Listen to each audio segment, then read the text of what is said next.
Az kurban o Tayyip Erdoğan. Kurban o Tayyip Erdoğan. Oğlum ben seni çok seviyorum. Kurban o Allah seni sevsin. Rabbi Aliye Şer sana yardımcı olsun. Rabbi ben iyice ne konuşamıyorum. O Türkçe anlamıyorum oğlum.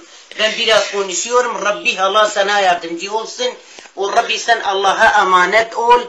O Rabbi her zaman mülakete Cibrail'e emin. Kaside Rabbil Alemin sana rehber olsun. Gidi. Herkes senden ne istiyor oğlum? Sen Aliye Şer'e benziyorsun. Kurban ko. Kurban Tayyip. Kurban baba. Kurban baba. Çok seni seviyorum. O Allah'a emanet ol.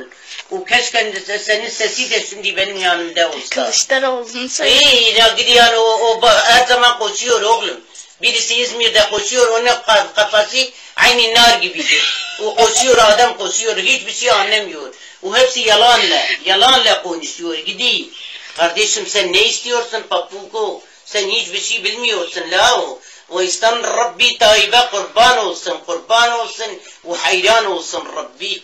Dedi Tayyip Erdoğan Efendi bir adam, melek bir adam. Allah yaratmış, melek yaratmış. O doğurmuş Rabbi. Türkçe konuş. Ben iyice Türkçe konuşamıyorum ya de.